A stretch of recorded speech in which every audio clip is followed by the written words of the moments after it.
नमस्कार दोस्तों, मैं आचार्य दीपक शर्मा आपका स्वागत करता हूं। भृगु ऋषि ज्योतिष संस्थान जींद से मैं बात कर रहा हूं।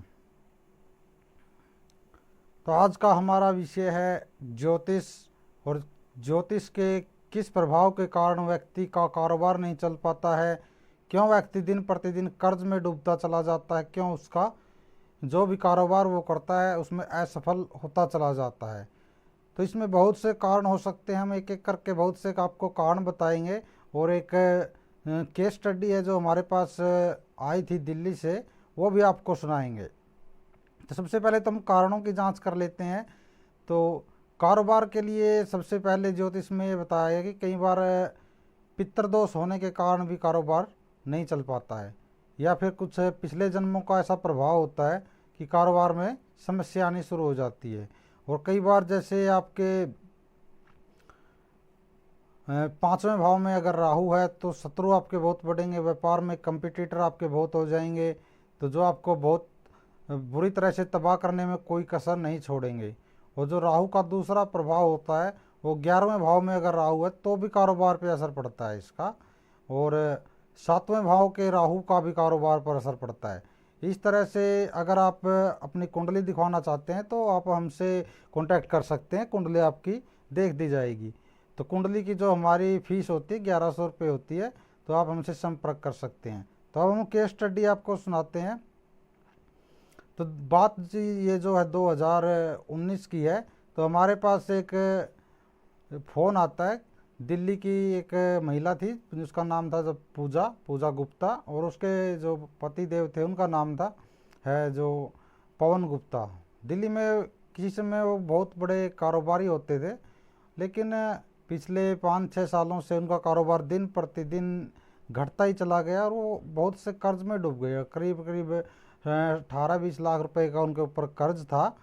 तो जो बात सामने निकल कर आई, उनका मैंने डिटेल मांगा तो व्हाट्सएप पे पूजा जो गुप्ता उनकी पत्नी थी, उन्होंने अपने हस्बैंड को नहीं बता रखा था, उन्होंने मेरे को ऐसे ही फ़ोन कर लिया। तो उन्होंने उनकी अपने हस्बैंड की डिटेल मेरे को व्हाट्सएप पे दी। तो व्हाट्सएप पे डिटेल देने के बाद जो भी वाजिब फ़ीस थी हमने उसमें तो बताई उनको, तो उन्होंने फ़ीस भी हमारी दे दी। उसके बाद जो उसका हमने कुंडली का विश्लेषण भृगु संहिता के हिसाब से, ज्योतिष के हिसाब से हमने जो पूरा पूरा विवरण उनका बता दिया। तो उसके बाद क्या हुआ कि बहुत से उनके जो कारण थे कारोबार में फेल होने के और शत्रुओं के बढ़ जाने के, और जो भी उनका दुकान या कारोबार पे बंधन था वो सभी हमने बहुत गहराई से उसका विश्लेषण किया। तो ये पाया कि उनके ऊपर बहुत कुछ कराया गया भी हुआ भी है। तो उनकी का कारोबार ठप करने के लिए तो मैंने उनसे कन्फर्म किया कि दुकान के सामने आपके कुछ रखा हुआ मिला है या कभी कुछ ऐसा आपको लगा है। तो उन्होंने सारी बातें मेरे को बता दी, और उसको कन्फर्म होने के बाद मैंने उनका जो उपाय शुरू किया वो था महालक्ष्मी कोड़ी यंत्र उपाय। तो हमने महालक्ष्मी कोड़ी यंत्र उनको करवाने की सलाह दी। तो उन्होंने कहा कि आप कर दीजिए।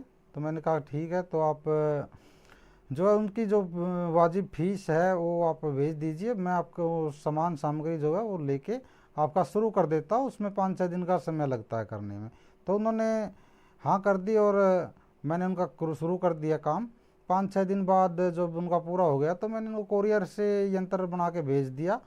तो यंत्र उन्होंने जब रिसीव किया तो उस समय तो शुक्ल पक्ष नहीं था, कृष्ण पक्ष लगा हुआ था। तो उसके बाद अमावस आई, अमावस के बाद फिर उन्होंने शुक्रवार को हमने फ़ोन पे उनको सारी विधि समझा दी और उन्होंने अपने लॉकर में उसको यंत्र को रख लिया। तो 1 सप्ताह बाद ही उनका असर शुरू होगा। हम 11 दिन की कहते हैं, लेकिन 1 सप्ताह बाद ही वो बताते कि इस पर हमारा पॉजिटिव असर शुरू हो गया था।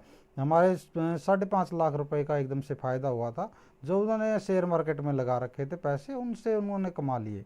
तो उसके बाद धीरे धीरे उनका कारोबार भी चलता गया और उनका कर्ज भी कम होता चला गया। और उनको तो मैं ज़्यादा से ज़्यादा 2 महीने के करीब लगा था, करीब 41 दिन में उनका ज़्यादातर समस्या हल हो गई। लेकिन पूरी तरह से उनको सेटिस्फैक्शन 2 महीने में जाके हुई थी, उनका कारोबार उनका जम गया था। तो ये होता है महालक्ष्मी कोड़ी यंत्र का प्रभाव। तो इस तरह से कारोबार संबंधी जो समस्या होती है उन सब के लिए महालक्ष्मी कोड़ी यंत्र उपाय सबसे बेस्ट उपाय है। अगर आपने अभी तक नहीं करवाया आप करवा लीजिए। मैं आपको बार बार कहता हूँ, पोस्ट भी डालता हूँ, आप करवा लीजिए। फेसबुक पेज पे भी हमारे पोस्ट डलते हैं इसके बारे में। तो बहुत से केस स्टडी हम आगे भी लेकर आते रहेंगे। ऐसे बहुत से लोग हैं जो भेजते हैं, अपने अनुभव भेजते हैं, ये उपाय करवाने के बाद बहुत ही पॉजिटिव रिजल्ट आता है। तो आप भी अगर कोई कारोबार है या कोई आपकी समस्या है इस तरह की, तो आप करवा सकते हैं। तो मैं आपका ज़्यादा वीडियो बड़ी न बनाते हुए, लंबी वीडियो हम नहीं बनाते, तो आपको छोटे में आपको समझाया है। तो अगर आपकी भी कोई इस तरह की कारोबार संबंधी या जीवन में कोई भी समस्या है, तो एक बार आप हमसे संपर्क जरूर कर लीजिए। और जो हमारे फ़ोन नंबर है, व्हाट्सएप नंबर है, वो हम आपको इस वीडियो के नीचे स्क्रीन पे आपको दिखाई दे देंगे। तो तब तक के लिए आप सभी को जय श्री राम, नमस्कार, जय महालक्ष्मी। सभी पर कृपा करें।